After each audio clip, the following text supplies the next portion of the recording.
Chicken noodles কার কার পছন্দ বলুন তো? আমার কিন্তু খুবই ভালো লাগে এই নুডলসটি। আপনাদেরও যার যার ভালো লাগে আমার এই রেসিপিটি চাইলে ফলো করতে পারেন। আমরা কম বেশি সবাই চাইনিজে গিয়ে কিন্তু নুডলস খাই, কিন্তু অনেক সময় দেখা যায় মন চাচ্ছে কিন্তু যেতে ইচ্ছে করছে না। সে কারণে বাসায় যদি আমরা এটা শিখে রাখি তাহলে কিন্তু যে কোনো সময় বানিয়ে খেতে পারবো।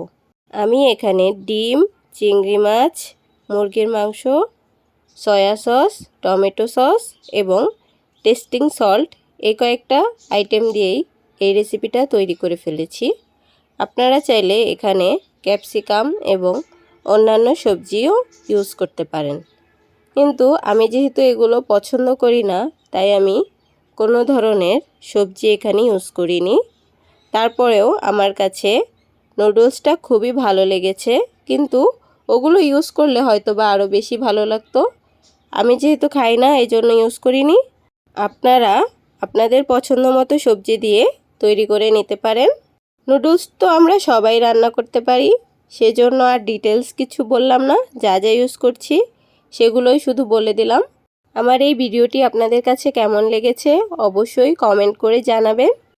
আমাদের এই চ্যানেলে যদি আপনি নতুন হয়ে থাকেন তাহলে সাবস্ক্রাইব এবং ফলো করে পাশে থাকবেন।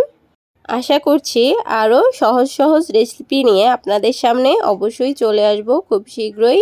আপনারা অনেকে হয়তোবা জিজ্ঞেস করবেন আমি এই নুডলসগুলো কোথা থেকে কিনেছি। আমি এগুলো স্বপ্ন থেকে কিনেছি। আপনারা চাইলে ওখান থেকেও কিনতে পারেন, অথবা যে কোনো সুপার শপে গিয়ে খুঁজলেই পেয়ে যাবেন। আজকের মতো এখানেই বিদায় নিচ্ছি। সবাই ভালো থাকবেন, সুস্থ থাকবেন, আর আমার ভিডিওটা কেমন লেগেছে অবশ্যই জানাবেন। আর আপনাদের যদি কোনো রেসিপি দেখতে ইচ্ছে করে তাহলে অবশ্যই কমেন্টস করে জানাবেন। আল্লাহ হাফেজ।